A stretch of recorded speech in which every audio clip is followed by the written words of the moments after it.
SPURR aims to be a credible voice for the community, exchanging information and ideas between the government planners and the public. Developers and landowners united to propose a set of 40-storey towers on all four corners of the Montague Street and Normanby Road intersection. No thought for open space, community services or traffic management. Developers united to propose a set of 40-storey towers on the corner of Montague Street and Normanby Road with no thought for open space, community services or traffic management.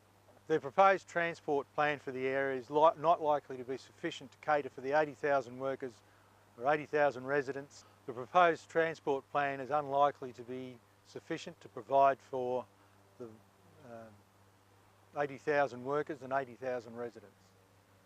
The proposed transport plan is unlikely to be sufficient to provide for the estimated 80,000 workers and 80,000 residents. There is no strategy for how to provide tram routes across the river. The traffic from the recently expanded Webb Dock is likely to be another major source of congestion in the area, and there are no proposed alternate outlets for that traffic. The increased traffic from the recently expanded Webb Dock will offer another source of major congestion with no alternate outlets for that traffic. Because of the lack of pre-planning, the government was forced to buy back a block of land at a cost of millions of dollars. Because of the lack of pre-planning, the government was forced to buy a tract of land opposite the new school at a cost of millions of dollars. It's millions of dollars more than they should have had to pay for it. I like that. Okay. Okay. Simply say that then. All right. Because of the lack of pre-planning, the government was forced to spend millions of dollars more than they should have to buy some land to provide a park for the new school at SPURR Street.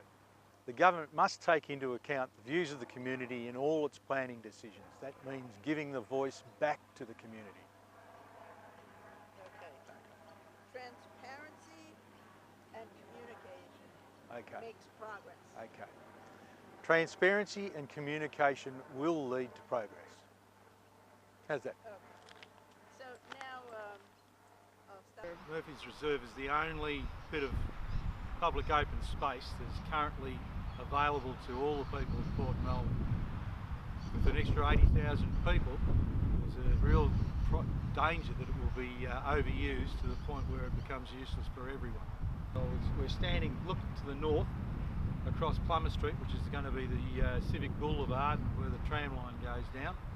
We're going to have 12 and 18-storey buildings overshadowing the park. That's to the north, so the sun's going to be tracking down, and that's going to throw significant shadows over Murphy's Reserve. Behind the camera at the moment, over to the west, we've got an application in for an 18-storey tower, which is 8 metres away from the community garden. There's also a permit being issued for a 10-storey tower, similar distance from the garden. Okay. What we'd like to see across this whole area is no overshadowing of the parkland whatsoever. That means that when the final strategic plans comes out, that there's a height limitation that specifically stops or prevents overshadowing of Murphy's Reserve. The various property owners banded together, put in one application for the entire site, but on all four corners. They haven't actually, as far as I'm aware, done anything about the boundaries themselves, but the idea is that they all aggregate their costs and share in the revenues from selling off the plant. I can't do anything really with the landowners, it's their own property, but we can put pressure on them in terms of making sure that there are adequate planning controls put in place by the government.